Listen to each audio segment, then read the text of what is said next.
सीमा और सचिन की कहानी में सिर्फ दो मुख्य किरदार हैं। कौन कौन इस तथाकथित प्रेम कहानी के पात्र हैं, इसका पता लगाया जा रहा है। पुलिस करीबन रोज सीमा और सचिन के घर उनसे पूछताछ के लिए जाती है। जब हम भी सचिन के घर सीमा से मिलने पहुंचे तो दोनों मीडिया से घिरे थे।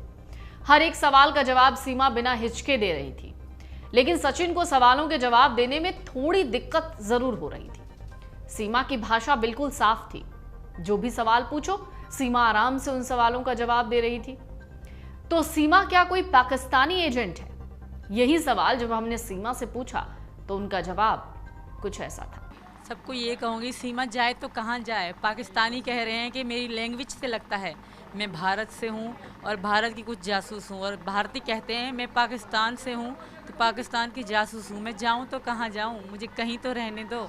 पर मैं खुद को भारतीय मानती हूँ, मैं यहाँ की हूँ, मुझे यहाँ की जेल भी मंजूर है और पाकिस्तान जाना नहीं मंजूर। अगर आपको भेज दिया जाए पाकिस्तान तो आप सब लोग देखोगे एक दिन, जब मैं जाऊंगी तो आप सबको पता पड़ जाएगी कि सीमा जा रही है, मैं सीमा को ले जा रहा है। बातचीत के दौरान सीमा के हाथ पर हमने ब्लेड के 10 से 12 निशान देखे। हालांकि सीमा के मुताबिक उसने अपनी हाथ की नसें सचिन के प्यार में काटी। जी मैम, बिल्कुल काटी हुई हैं।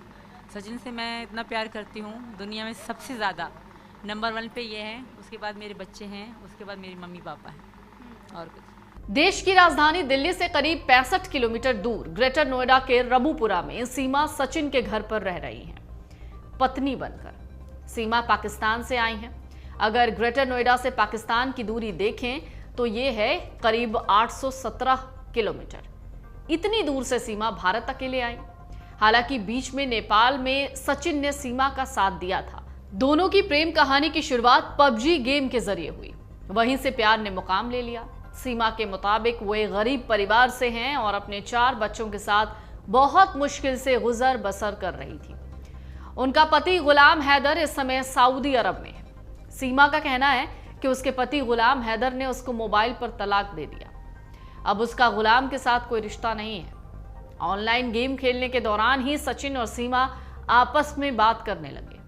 सीमा के मुताबिक उसे अब सचिन से बात करने की आदत लग चुकी थी। हजारों किलोमीटर की दूरी कैसे मिटे, इसके लिए दोनों प्लान बनाने लग गए। बातचीत के दौरान दोनों ने बताया इनकी पहली मुलाकात नेपाल में हुई, जहां दोनों 7 दिन तक एक होटल में रुके, वहीं पर शादी कर ली। इसके बाद सीमा वापस पाकिस्तान लौटी।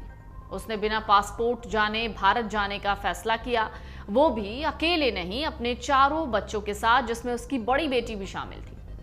सीमा के मुताबिक उसने अपना घर बेचा, पैसे इकट्ठा किए, कराची से उसने शारजाह तक की हवाई जहाज का टिकट लिया, चुपचाप अपने बच्चों के साथ कराची से निकल गई। इसके बाद उसने शारजाह से नेपाल की राजधानी काठमांडू तक फ्लाइट से सफर किया। काठमांडू से उसने पोखरा तक 400 किलोमीटर तक का सफर बस से पूरा किया, जिसमें उसे लगे 28 घंटे। इस दौरान उसकी बेटी की तबीयत खराब हो गई, बस में उसे उल्टियां होने लगी। कहानी सिर्फ इतनी नहीं है। पोखरा पहुंचने के बाद उसने फिर बस बदली, भारत की सीमा पर सोनौली तक पहुंची।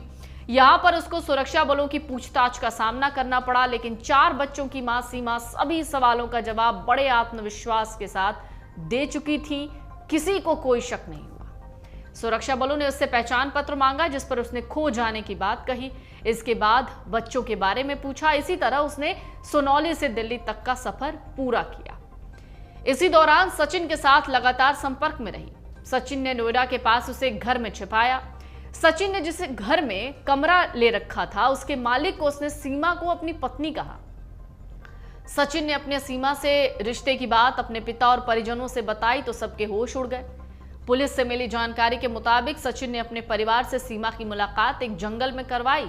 वहीं तय हुआ कि दोनों कोर्ट में शादी कर लेंगे। एक वकील से संपर्क किया, पूरी बात बताई। पाकिस्तान की महिला होने की बात जब वकील ने सुनी तो उनके होश उड़ गए। अब ये बात पुलिस तक पहुंची। इधर सचिन को भी शक हुआ कि पुलिस यहां आ सकती है। सचिन ने सीमा को घर से निकाल लिया, लेकिन हरियाणा में सीमा को पकड़ लिया गया। पुलिस ने दोनों को अदालत में पेश किया, जहां से जमानत मिल गई। तो इस पूरी कहानी के बीच सवाल उठता है, क्या सीमा गुलाम हैदर सच में सिर्फ सचिन के प्यार में पाकिस्तान से नोएडा पहुंची, या फिर मामला कुछ और है? क्या वो पाकिस्तान की जासूस है? ऐसे कई सवाल हैं। सवाल नंबर 1, पुलिस को सीमा के पास से फर्जी आधार कार्ड मिले। इसी आधार कार्ड को एडिट किया। इसमें सीमा को सचिन का पति बताया। सवाल उठता है, जिस तरह उसने नकली आधार कार्ड के साथ बिना किसी झिझक के झूठ बोला, वो क्या बगैर किसी ट्रेनिंग के हो सकता है? जबकि सीमा कहती हैं कि वो 5वीं पास हैं। सवाल नंबर 2, पुलिस को सीमा के पास से कई मोबाइल फोन मिले। ये मोबाइल टूटे हुए थे। सीमा से पूछा गया तो सीमा ने कहा कि इनमें से 3 मोबाइल फोन उनके बच्चों के हैं जिससे वो खेलते थे। एक फोन में तो पाकिस्तान का सिम भी था। सवाल उठता है, सीमा के पास इतने सारे फोन कहां से आए? इतने सारे फोन इस्तेमाल करने की जरूरत सीमा को क्यों पड़ गई? और अगर वो इस्तेमाल भी कर रही थी तो तोड़ा क्यों? सवाल नंबर 3, एक सामान्य सी महिला को पबजी खेलने की समझ कहां से आई, जबकि वो तो 5वीं पास है। सीमा और सचिन ने पुलिस को जो कहानी बताई उससे तो साफ जाहिर होता है कि सीमा को टेक्नोलॉजीज बहुत पसंद है। फोन का इस्तेमाल कैसे कब करना है ये वो बखूबी जानती है।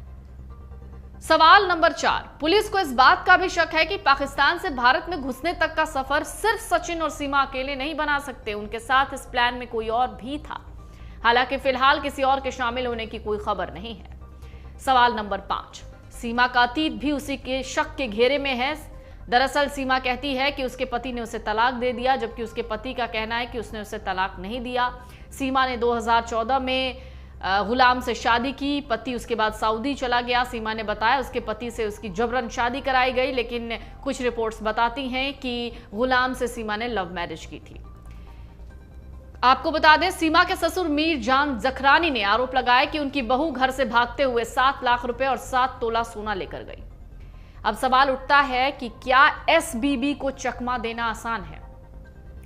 तो पोखरा से हर सुबह दिल्ली के लिए बस चलती है। यह सफर लगभग 28 घंटे का होता है और इसी बस से सीमा अपने बच्चों के साथ एंटर हुई भारत में। इस दौरान भारत नेपाल की सरहद भी पड़ती है। सरहद पर सभी यात्रियों की चेकिंग होती है, लेकिन सीमा ने कड़ी सुरक्षा व्यवस्था को आसानी से भेद दिया। सीमा का दावा है, चेकिंग के दौरान सचिन ने अपना पता तो सही से लिखवा दिया था। उनसे पूछताछ भी बहुत हुई। सीमा ने कहा, मेरे बैग की तलाशी ली गई, मेरे आई कार्ड के बारे में पूछा गया, लेकिन मैंने अपने बच्चों की तबीयत का हवाला दे दिया और यह कह दिया कि आईडी गुम हो गया है। 3 दिन का सफर था और बड़ी बच्ची उल्टी कर रही थी। चेकिंग करने वालों ने उन पर रहम किया। तो सवाल ये उठता है कि आखिरकार कैसे? इस पूरे मामले में बहुत पेच है और शायद इसी पेच को सुलझाने के लिए पुलिस हर मुमकिन कोशिश कर रही है। अमर उजाला अब आपके टीवी पर भी।